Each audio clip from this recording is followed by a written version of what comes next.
नमस्कार। आज नवेम्बर मास 9 तारिख सोमवार। आज मुख्य समाचार। लुचखाड़ी खेलुची शीत। डिसेम्बर भी देखा नहीं। कंबल घोड़ेबा हेबा समय रे फैन दरकार पड़ुछि। भुवनेश्वर सबु जिले में खोल भेषज महाविद्यालय। आसंता 5 वर्ष रे निर्माण लक्ष्य। भुवनेश्वर आज 2 दिनिया बृहत अपार दिवस। देशव्यापी एबे सुधा 3.20 कोटी ऊर्ध्व अपार आईडी सृष्टि होइछि। पूरी आसंता 16 रु रत्नभंडार मरामती दिन को 5 घंटा धरी चलिबो काम। पाचक पाचिका महासंघ तरफ 8 दफा दाबी नहीं विधानसभा सम्मुख में विक्षोभ जारी। ब्रिज एंड रूफ को लिमिटेड सीबीआई चढ़ाऊ मामला 3 गिरफ। रेवेन्सा विश्वविद्यालय रे युक्त 3 द्वितीय वर्षर छात्र को आक्रमण 1 गिरफ।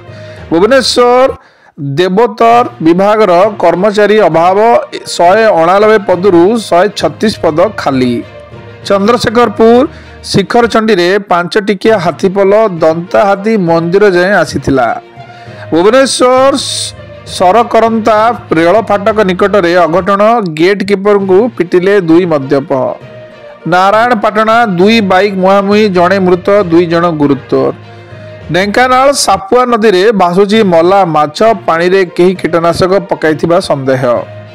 मालकानगिर 5 नकली माओवादी गिरफ। माओवादी ना रे टंका आदे अभियोग।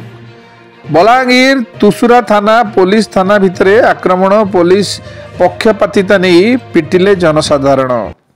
भुवनेश्वर कटक मारवाड़ी समाज तरफ बंधु मिलन जोगदेले ओडिशार पूर्वतन राज्यपाल प्रोफेसर गणेशी लाल।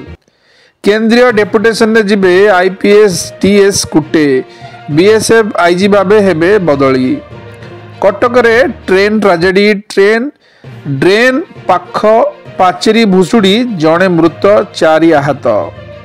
पुणी चाषी रणहुंकार आंदोलन पर शंभु सीमार हजार हजार चाषी। आउ एक बात्या को सामना करिबो तमिलनाडु। राज्यवासी मध्य भयर वातावरण सृष्टि। आडिलेड टेस्ट हारिला भारत।